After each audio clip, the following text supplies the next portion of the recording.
S, வீடு, schools, hotels, store room இங்கெல்லாம் partition wall கட்டணும்னாலும் இப்போ பில்டிங் ஓனர்ஸோட first choice Renocon Rapid Wall Panels.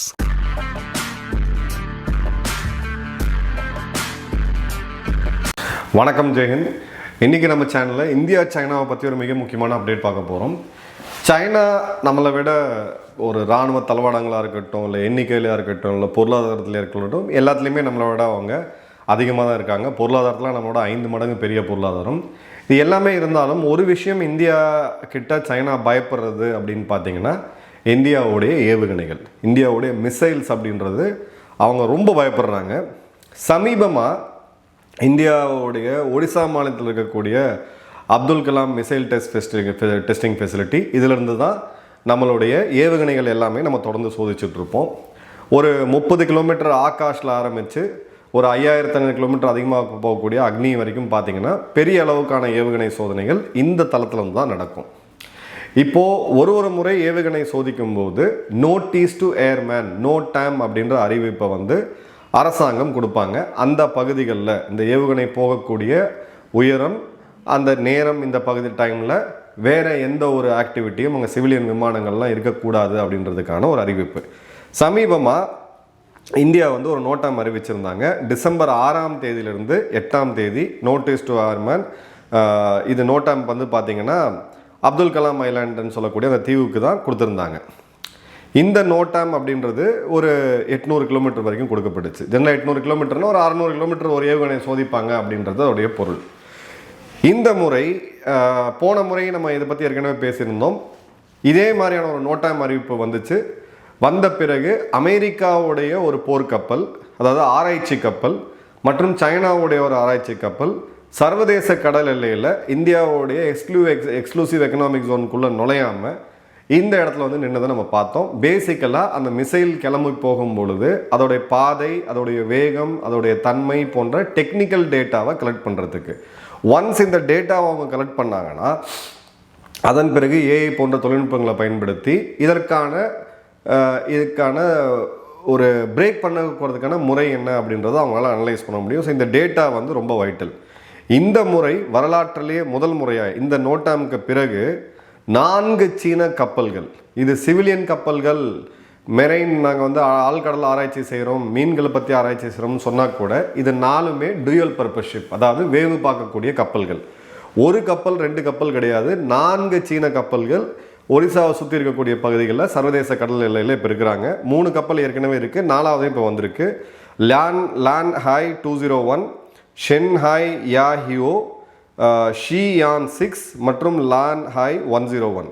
So 4 கப்பல்கள் இங்கே இருக்குது. சைனா கிளைம் பண்ணுறது இது அறிவியல் ரீதியான ஆராய்ச்சி மற்றும் மீன்வளம் மற்றும் கடல் வளங்களை மேப்பிங் பண்ணுறதுக்கு அப்படின்னாலும் இதில் இருக்கக்கூடிய சென்சர்ஸ் எல்லாமே பார்த்திங்கன்னா ஆப்வியஸாக இன்டெலிஜென்ஸ் கேதரிங்க்கு தான் இருக்குது. இப்போது ஏற்கனவே 3 உள்ள இருக்குது இந்திய கடல் பகுதிகளுக்கு சர்வதேச கடல் எல்லையில். 4வது அப்படின்றது பார்த்திங்க அப்படின்னா இலங்கை மொரிஷியஸ் வழியாக இந்த பகுதிகளுக்கு வராங்க. ஸோ அந்த ஏவுகணை அப்படின்றது இலங்கை தலைப்பகுதிக்கு மேலே அது வேறு இடத்துக்கு போகும். ஸோ இந்த ஏவுகணையை பக்காவாக மேப் பண்ணுறதுக்கு இதில் என்ன இருக்குது அப்படின்றத ஆராய்ச்சி செய்கிறதுக்கு தான் இந்த கப்பல்கள் வந்திருக்கு அப்படின்றத நம்ம பார்க்குறோம். இப்போது நோட்டாம் நீங்கள் 2-3 நாளைக்கு முன்னாடி கூட இஷ்யூ பண்ணலாம். ஆப்ரேஷன் சிந்தூர் டைம்லாம் நாளைக்கு நோட்டாம் நம்ம இன்றைக்கி இஷ்யூ பண்ணலாம்.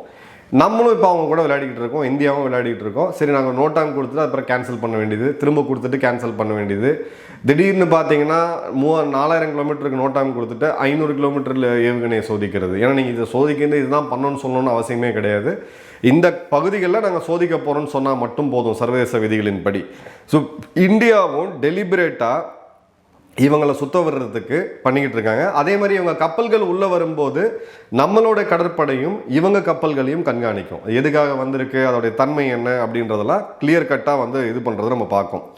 அதே மாதிரி பார்த்தீங்க அப்படின்னா நிறைய பேர் இப்போ இதை கமெண்டே பண்ணுறாங்க எக்ஸ்பர்ட்ஸு. நீங்கள் உங்கள் கடல் பகுதியை நீங்கள் மேப் பண்ணதை விட அதிகமாக எங்கள் கடல் பகுதியாக நீங்கள் மேப் பண்ணிகிட்டு இருக்கீங்க அப்படின்னு சொல்லிட்டு இந்தியா பார்த்தீங்கன்னா கடற்படை அதிகாரிகிட்ட இதை பற்றி ஒரு கமெண்ட் கேட்டிருந்தேன். என்ன சார் இதுன்னு சொல்லிட்டு அவர் சொன்னார், விளையாடிட்டு இருக்கோம்ப்பா அவங்களோட சைனீஸ் ஷிப்புக்கிட்ட நம்ம கிட்ட விளையாடிக்கிட்டு இருக்கோம், ஒன்றும் கிடையாது, இதெல்லாம் நம்ம நிறையா பண்ணுவோம், இப்போ சமீப காலமாக நம்ம அதிகமாக பண்ணிக்கிட்டு இருக்கோம் அப்படின்னு சொல்லிட்டு இது ஒரு சைனாவுக்கு ஒரு ஆன்லைன் அவமானமாக தான் போயிட்டுருக்கு அப்படின்றத பார்க்குறோம். இப்போ இந்த இடத்துல ஒரு ஃபஸ்ட்டு கொடுத்த நோட்டாம் பார்த்தீங்க அப்படின்னா December 1 to 4 அது வந்து ஒரு ஆக்சுவலாக பார்த்தீங்கன்னா அது அரசாங்கம் கொடுக்கவே இல்லை. இந்த ஓப்பன் சோர்ஸ் நெட்வொர்க்ஸ்னு சொல்லக்கூடிய ஹேண்டில்ஸ்லாம் நிறையா பேர் கொடுத்தாங்க. அந்த டைமே பார்த்தீங்கன்னா சீனாவுடைய கப்பல்கள் அங்கே வந்து பார்ப்போம். டேரியல் செமன் போன்ற எக்ஸ்பர்ட்ஸ் வந்து இதை வந்து நம்ம தொடர்ந்து ஃபாலோ பண்ணுவாங்க, அவங்க அப்டேட் பண்ணுவாங்க, அவங்கள நம்ம ஃபாலோ பண்ணுவோம். இந்த இடத்துல கிளியர் கட்டான ஒரு ஜியோ பொலிட்டிக்கல் கேம் அப்படின்றது நடந்துகிட்டு இருக்கு. இந்தியா சைனாவுடைய டென்ஷன்ஸ் ஒரு பக்கம் ஒரு உறவுகள் நார்மல் ஆயிருக்கு அப்படின்னு நம்ம சொன்னால் கூட இந்திய மகா சமுத்திரத்தில் ஒரு மிகப்பெரிய போட்டி 2 நாடுகளுக்கு மத்தியில் நம்ம கிளியராக பார்க்குறோம். சைனா வந்து தன்னோட சயின்டிஃபிக் புஷ்ஷை வந்து கொடுத்துக்கிட்டே இருக்காங்க. என்னோட ரிசர்ச் கப்பல்கள் இதெல்லாமே இங்கே சுற்றி வந்துட்டு இருக்கக்கூடியதை பண்ணிகிட்டு இருக்காங்க. ஆனால் இந்தியாவை பொறுத்த வரைக்கும் ஒரு இராணுவ ரீதியான ஒரு ஸ்ட்ராட்டஜிக்கான கடற்படை பலத்தை இந்த பகுதியில் காமிச்சிட்டு இருக்காங்க அப்படின்றத பார்க்குறோம். சைனா இன்னும் வந்து அவங்களுடைய கடற்படை பலத்தை காமிக்கல. கடற்படை பலத்தை காமிக்கணும் அப்படின்னா ஃபஸ்ட்டு உங்களுடைய விமானம் தாங்கிய போர்க்கப்பல்கள், பிறகு உங்களுடைய டெஸ்ட்ராயர்ஸு, ஃப்ரிகேட்ஸு இதெல்லாம் வரணும். அதெல்லாம் வந்து இன்னும் மலாக்கா ஸ்ட்ரைட்லேருந்து தாண்டி இங்கே வந்ததில்லை. சில முறை சைனாவுடைய நீர்மூழ்கி கப்பல்கள் வந்திருக்கு. அதையுமே நம்ம துரத்தி நாங்கள் எங்கே இருக்கோம்னு கண்டுபிடிச்சோம். அதை நீ வெளிலவான்னு சொல்லி அந்த விளையாட்டில் நம்ம விளையாடி இருக்கோம் நிறையா. இதை பற்றி நம்ம ஏற்கனவே ஒரு வீடியோவும் போட்டிருக்கோம். ஸோ இந்த இடத்துல சைனாவுடைய கிளியர் கட்டானது என்னென்னா, China surveying the Indian oceans floor, this knowledge will come in handy. ஏன்னா அந்த ஓஷன் ஃப்ளோர் எப்படி இருக்குது, வாட்டருடைய அண்டர் கட்டன்ட்டு, சோனோகிராம், அக்வாஸ்டிக்ஸ் போன்ற டேட்டாலாம் இருந்தால் தான் ஒரு வேளை நாளைக்கு போர் அப்படின்ற ஒரு சூழ்நிலையில் அவங்க கப்பல்களால் வந்து இதை இந்த இடத்துல வந்து ஆப்ரேட் பண்ண முடியும். ஸோ மேரிடைம் டொமைன் இனிமேல் கடலில் தான் யுத்தங்கள். நீங்கள் வந்து நம்ம எல்லாருமே பார்த்தோம்னா கல்வான் அந்த பகுதிகள் தான் இருக்கும். எழுதி வச்சுக்கங்க, லே லடாக் பகுதிகளில் எந்த நாடும் இதை செஞ்சு ஜெயிக்க முடியாது. இந்தியாவை அங்கே ஜெயிக்கிறதுக்கான வாய்ப்பே கிடையாது. அப்படியே வந்தால் கூட அது ஒரு ஸ்டேல்மேட்டாக தான் நிற்கும். இந்தியாவும் தாண்டி சைனாக்குள்ளே போக முடியாது, திபெத்துக்குள்ளே போக முடியாது, திபெத்தை தாண்டி சைனாவாலையும் இந்தியாவுக்குள்ளே வர முடியாது. ஆக்சுவல் ஸ்டோரி அப்படின்றது நமக்கு லேண்ட் எல்லையில் பார்த்தீங்கன்னா அருணாச்சல் பிரதேஷில் இருக்குது. அதே மாதிரி இன்னும் ஒரு கட்டம் பார்க்கும்போது பார்த்தீங்கன்னா இந்து மகா சமுத்திரம், குறிப்பாக நம்மளுடைய கன்னியாகுமரி இருக்கக்கூடிய முச்சந்தி இருக்குது பார்த்தீங்களா, இந்த இடங்களில் தான் முக்கடல் பகுதிகளுக்கு அருகில் இருக்கக்கூடியது. மாலத்தீவில் ஆரம்பித்து மொரிஷியஸ் வரைக்குமான பகுதிகளில் தான் வரக்கூடிய காலங்கள் யுத்தம் அப்படின்றது நடக்கும். ஸோ இந்தியா விளையாடி பார்க்குறாங்க, டேட்டா லீக் பண்ணக்கூடாது, டேட்டா லீக் ஆகக்கூடாது அப்படின்றதுல ரொம்ப தெளிவாக வந்து விளையாடிக்கிட்டு இருக்காங்க அப்படின்றத பார்க்குறோம். இப்போ பார்த்தீங்க அப்படின்னா இது ரிசர்ச்சா எஸ்பியானேஜா அப்படின்னு பார்த்தீங்கன்னா இது கண்டிப்பாக ரிசர்ச்லாம் கிடையாது, ஆராய்ச்சிகள்லாம் கிடையாது. இது கிளியர் கட்டான எஸ்பியானேஜ் தான். இப்போது கேம் எப்படி மாறும் அப்படின்னு பார்த்தீங்கன்னா, இப்போது ஒரு போர்க்கப்பல் யாங்வாங் 5 காலத்தில் இலங்கையில் வந்து நின்றதை நம்ம பார்த்தோம். அப்போ நிறைய டிரான்ஸ்பாண்டர்ஸ்லாம் நம்ம ஆஃப் பண்ணி வச்சுக்கோம். நிறைய ஓவர் சிக்னல்ஸை வந்து இந்தியா கொடுத்தா சிஸ்டமே திறனடிக்கக்கூடிய வேலையெல்லாம் அந்த காலகட்டங்களில் பார்த்தோம் ஒரு 2 வருடம் முன்னாடி. இப்போ இருக்கக்கூடிய கேம் அப்படின்றது இவங்களுக்கு எவ்வளோ பாதிப்பு இருந்திருந்தால் 4 கப்பல்கள் 1000 லட்சக்கணக்கான மில்லியன் டாலர் செலவு பண்ணி 4 கப்பல்கள் இங்கே அனுப்பணும் அப்படின்ற போது இந்தியாவுடைய மிசைல் சிஸ்டத்தில் நமக்கு தெரியாத ஏதோ ஒரு விஷயம் வந்து சைனாவுக்கு நிச்சயமாக ஒரு அச்சுறுத்தலை வந்து கொடுத்துருக்கு. அது பொதுமக்கள் பார்வைக்கு வரலை. 2வது ஆஃப் சிந்தூரில் நம்மளுடைய ஏவுகணைகள் எப்படி பர்ஃபார்மன்ஸ் இருந்துச்சுன்றதை சைனா நேரடியாகவே பார்த்தாங்க.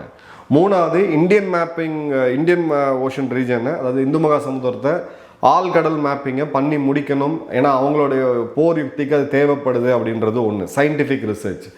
4வது பார்த்தீங்க அப்படின்னா நம்மளுடைய அந்த அந்தமான் பெல்ட்டில் இருக்கக்கூடிய சீ கோஸ்ட்டில் இருக்கக்கூடிய இயற்கை வளம், குறிப்பாக நம்மளுடைய நேச்சுரல் கேஸ் ரிசர்வ், அது எந்த அளவுக்கு இருக்குது, வேறு ஏதாவது கனிம வளங்கள் இங்கே இருக்கா அப்படின்ற ஆராய்ச்சியுமே தேவைப்படுது. ஸோ இந்து மகா சமுத்திரத்தில் தான் இப்போ அந்த ஜியோ பொலிட்டிக்ஸ் நடக்கும் அப்படின்றத நான் தொடர்ந்து ஒரு 5 வருடமாக சொல்லிட்டு வரேன். அதற்கான இன்னொரு நிகழ்வை நம்ம தெளிவாக பார்க்கணும். சைனா இந்தியாவுடைய ஏவுகணைகளை கண்காணித்து கண்கொத்தி பாம்பாக கண்காணிக்க அவங்க வந்து நிற்கிறாங்க. இந்தியாவுடைய இப்போ நான் சமீபத்தில் பேசின ஒரு இராணுவ அதிகாரி, ஒரு ஓய்வு பெற்ற இராணுவ அதிகாரி, என்னுடைய நண்பர் கோயம்புத்தூரை சேர்ந்தவர், அவரை பற்றியுமே பேசிகிட்டு இருக்கும்போது 2 வருடத்துக்கு ஒரு முறை நம்ம வந்து ஒரு புது கப்பலை கொண்டு வந்துகிட்டு இருந்தோம் ஒரு 10 வருடத்துக்கு முன்னாடி. இப்போ 2 மாதங்களுக்கு ஒரு முறை ஒரு புது கப்பல் இந்தியாட்ட வந்துக்கிட்டு இருக்கு. அப்படின்னா இந்தியாவுடைய கடற்படை வலிமையில் நம்ம எவ்வளோ சீரியஸாக இருக்கிறோம் அப்படின்றது ஒன்று. இனி வரக்கூடிய யுத்தங்கள் எல்லாமே கடலில் தான் நடக்க போகுதுன்றதுக்கான ஒரு கிளியர் கட்டான கேம் சேஞ்சிங் மூவ் தான். இன்னும் நிறையா விளையாடுறதுக்கு இந்தியாவுக்கு. சைனாவுடைய இந்த சித்து விளையாட்டுக்கெல்லாம் இந்தியா பதில் விளையாட்டை ரொம்ப சாமர்த்தியமாக விளையாடிட்டு இருக்காங்க. உங்கள் கமெண்ட்ஸ் கமெண்ட் பாக்ஸில் போடுங்க. நன்றி, வணக்கம், ஜெயஹிந்த்.